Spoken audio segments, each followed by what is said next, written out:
Nombre, chapitre 34. L'Éternel dit à Moïse, donne l'ordre suivant aux Israélites, quand vous serez entrés dans le pays de Canaan, ce pays deviendra votre héritage. C'est le pays de Canaan dont voici les limites. Le côté sud commencera au désert de Tsin près d'Édom. Ainsi, votre frontière sud partira de l'extrémité de la mer Morte, à l'est.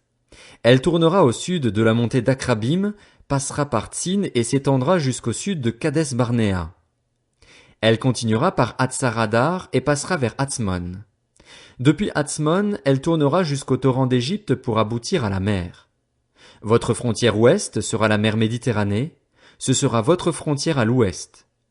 Voici quelle sera votre frontière nord, à partir de la Méditerranée, vous la tracerez jusqu'au mont Hor. Depuis le mont Hor, vous la ferez passer par Hamath et arriver à Tsedad. Elle continuera par Ziphron pour aboutir à Hatzarenan, ce sera votre frontière au nord.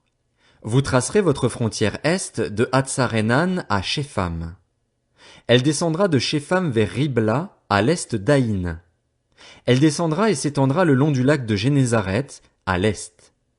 Elle descendra encore vers le Jourdain pour aboutir à la mer Morte. Tel sera votre pays avec ses frontières tout autour. Moïse transmit cet ordre aux Israélites en ajoutant, voilà le pays que vous partagerez par tirage au sort et que l'Éternel a décidé de donner aux 9 tribus et demie. En effet, la tribu des Rubénites et celle des Gadites ont reçu leur héritage en fonction de leur famille. La demi-tribu de Manassé a aussi reçu son héritage.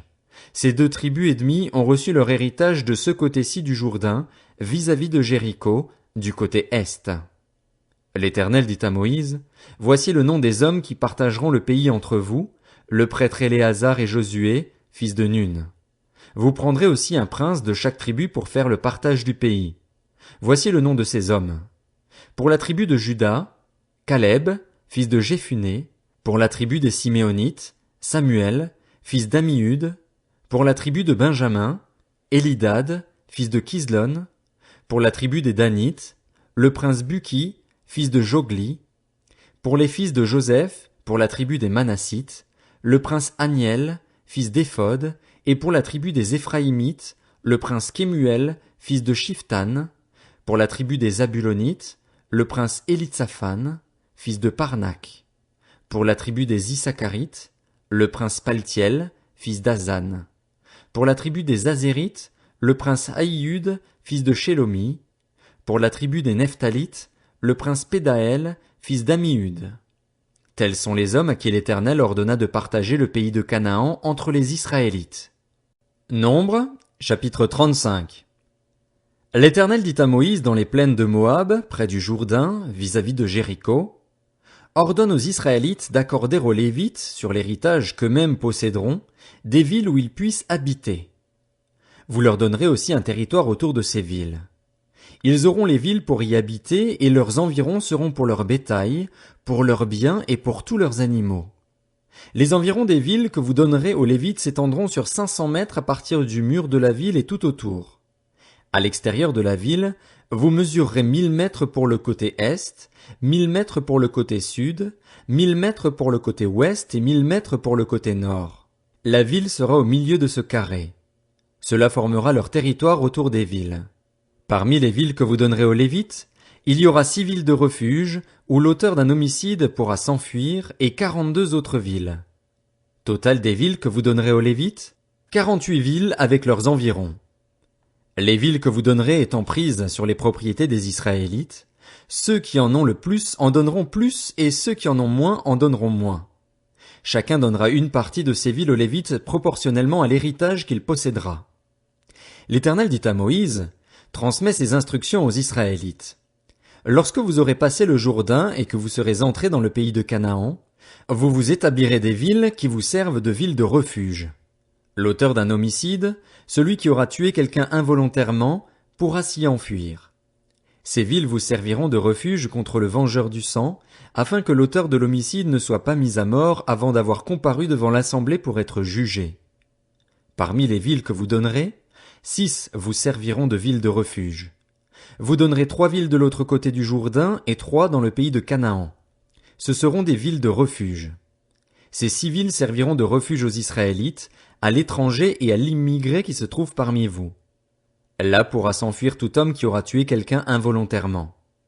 Si un homme frappe son prochain avec un instrument de fer et que mort s'ensuive, c'est un meurtrier. Le meurtrier sera puni de mort. S'il le frappe en tenant à la main une pierre qui puisse provoquer la mort et que mort s'ensuive, c'est un meurtrier. Le meurtrier sera puni de mort. S'il le frappe en tenant à la main un instrument de bois qui puisse provoquer la mort et que mort s'ensuive, c'est un meurtrier. Le meurtrier sera puni de mort. Le vengeur du sang fera mourir le meurtrier. Quand il le rencontrera, il le tuera. Si un homme pousse son prochain par haine envers lui ou jette quelque chose sur lui avec préméditation et que mort s'ensuive, ou bien s'il le frappe de la main par hostilité envers lui et que mort s'ensuive, celui qui a frappé sera puni de mort, c'est un meurtrier. Le vengeur du sang tuera le meurtrier quand il le rencontrera. Mais supposons qu'un homme pousse son prochain par accident et non par hostilité envers lui, ou bien qu'il jette quelque chose sur lui sans préméditation, ou encore qu'il fasse tomber sur lui sans le voir une pierre qui puisse provoquer la mort, et que mort s'ensuive, alors qu'il n'éprouvait pas de haine contre l'autre et ne cherchait pas à lui faire du mal. Voici les règles d'après lesquelles l'assemblée jugera entre celui qui a tué et le vengeur du sang. L'assemblée délivrera l'auteur de l'homicide de la main du vengeur du sang et le fera retourner dans la ville de refuge où il s'était enfui. Il y restera jusqu'à la mort du grand prêtre qu'on a consacré par onction avec l'huile sainte. Si l'auteur de l'homicide quitte le territoire de la ville de refuge où il s'est enfui et que le vengeur du sang le rencontre à l'extérieur du territoire de la ville de refuge et le tue, il ne sera pas coupable de meurtre. En effet, l'auteur de l'homicide doit rester dans sa ville de refuge jusqu'à la mort du grand prêtre. Ce n'est qu'après la mort du grand prêtre qu'il pourra retourner dans sa propriété. Voici les prescriptions relatives au droit et valables pour vous au fil des générations, où que vous habitiez. Si un homme en tue un autre, c'est sur la déposition de plusieurs témoins qu'on le mettra à mort. Un seul témoin ne suffira pas pour faire condamner quelqu'un à mort.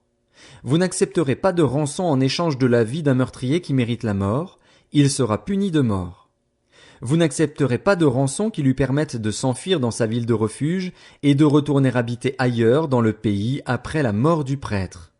Vous ne souillerez pas le pays où vous serez. En effet, le sang souille le pays. La seule façon pour le pays d'expier le sang qui y sera versé sera de verser le sang du meurtrier. Vous ne rendrez pas impur le pays où vous allez vous installer et au milieu duquel j'habiterai, car je suis l'Éternel, qui habite au milieu des Israélites. Nombre, chapitre 36. Les chefs de famille des clans issus de Galaad, fils de Makir et petit-fils de Manassé, qui faisaient partie des clans des descendants de Joseph, s'approchèrent et parlèrent devant Moïse et devant les princes, les chefs de famille des Israélites. Ils dirent, l'Éternel t'a ordonné, Seigneur, de donner par tirage au sort le pays en héritage aux Israélites. Seigneur, tu as aussi reçu de l'Éternel l'ordre de donner l'héritage de Tselofshad, notre frère, à ses filles. Cependant, si elles se marient à un membre d'une autre tribu des Israélites, leur héritage sera retiré de l'héritage de nos ancêtres et ajouté à celui de la tribu à laquelle elles appartiendront. Ainsi l'héritage qui nous est attribué par tirage au sort sera diminué. Et quand viendra le moment du jubilé pour les Israélites, leur héritage sera ajouté à celui de la tribu à laquelle elles appartiendront, et il sera retiré de celui de la tribu de nos ancêtres. Sur l'ordre de l'Éternel, Moïse transmit aux Israélites les instructions suivantes. La tribu des descendants de Joseph a raison. Voici ce que l'Éternel leur donne au sujet des filles de Tselofshad. Elles pourront se marier à qui elles voudront, pourvu que ce soit dans un clan de la tribu de leur père. Aucun héritage parmi les Israélites ne passera d'une tribu à une autre. Au contraire, les Israélites s'attacheront chacun à l'héritage de la tribu de ses ancêtres. Et toute fille qui posséderait un héritage dans les tribus des Israélites se mariera à un membre d'un clan de la tribu de son père, afin que les Israélites possèdent chacun l'héritage de leurs ancêtres. Aucun héritage ne passera d'une tribu à une autre. Les tribus des Israélites s'attacheront chacune à son héritage. Les filles de Tselofshad se conformèrent à l'ordre que l'Éternel avait donné à Moïse. Machla, Tirsta, Hogla, Milka et Noa, filles de Tselofshad, épousèrent les fils de leurs oncles. Elles se marièrent dans les clans des descendants de Manassé, fils de Joseph, et leur héritage resta dans la tribu à laquelle appartenait le clan de leur père. Tels sont les commandements et les règles que l'Éternel donna aux Israélites par l'intermédiaire de Moïse dans les plaines de Moab, près du Jourdain, vis-à-vis de Jéricho. Deutéronome, chapitre 1. Voici les paroles que Moïse adressa à tout Israël de l'autre côté du Jourdain, dans le désert, dans la plaine qui se trouve vis-à-vis de Suph, entre Paran, Tophel, Laban, Hatséroth et Dizahab. Il y a 11 journées de marche depuis Horeb jusqu'à Kadès-Barnéa, en passant par la région montagneuse de Séhir. Au cours de la 40e année après la sortie d'Égypte, le premier jour du 11e mois, Moïse parla aux Israélites conformément à tout ce que l'Éternel lui avait ordonné de leur dire. C'était après ses victoires contre Sihon, le roi des Amoréens qui habitait à Hesbon, et contre Og, le roi du Basan qui habitait à Astaroth et à Édréi. De l'autre côté du Jourdain, dans le pays de Moab, Moïse commença à expliquer cette loi. Il dit, « L'Éternel, notre Dieu, nous a dit à Horeb, « Vous êtes assez restés sur cette montagne. Tournez-vous et partez. Rendez-vous dans la région montagneuse des Amoréens et chez tous leurs voisins, dans la plaine, sur la montagne, dans la vallée, dans le sud, sur la côte de la mer, dans le pays des Cananéens et au Liban, jusqu'au grand fleuve, jusqu'à l'Euphrate. Voyez, j'ai mis le pays devant vous. Allez-y et prenez possession du pays que l'Éternel a juré de donner à vos ancêtres Abraham, Isaac et Jacob ainsi qu'à leurs descendants après eux. À cette époque-là, je vous ai dit, je ne peux pas, à moi tout seul, vous porter. L'Éternel votre Dieu vous a multiplié et vous êtes aujourd'hui aussi nombreux que les étoiles du ciel.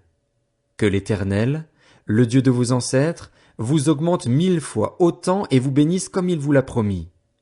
Comment pourrais-je porter, à moi tout seul, votre charge, votre fardeau et vos contestations?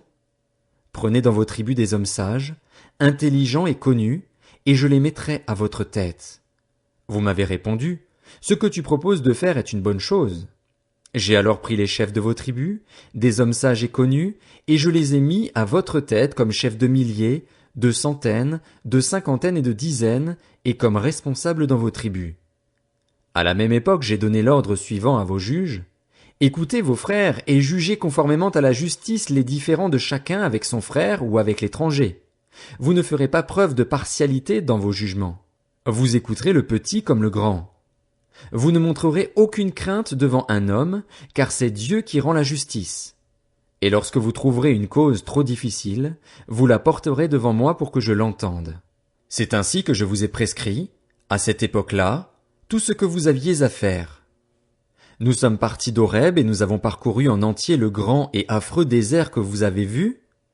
Nous avons pris le chemin de la région montagneuse des Amoréens, comme l'Éternel, notre Dieu, nous l'avait ordonné, et nous sommes arrivés à Kadès-Barnéa.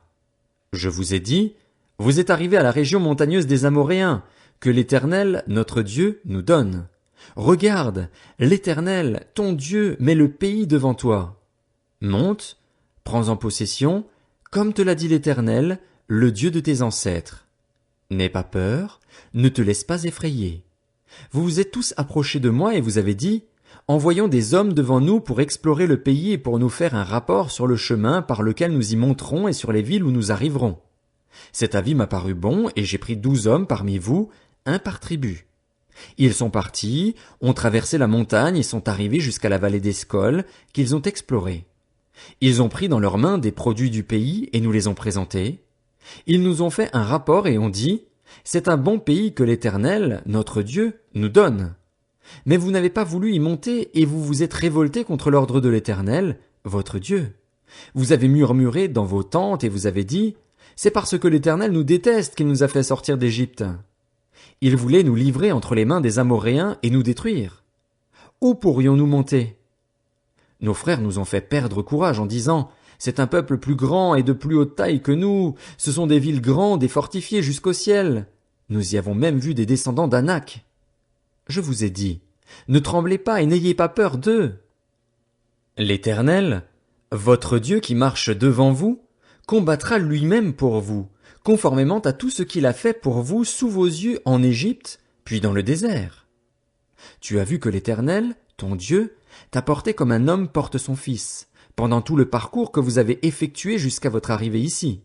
Malgré cela, vous n'avez pas eu confiance en l'Éternel, votre Dieu qui marchait devant vous sur la route pour vous chercher un lieu de campement, la nuit dans un feu afin de vous montrer le chemin où vous deviez marcher, et le jour dans une nuée.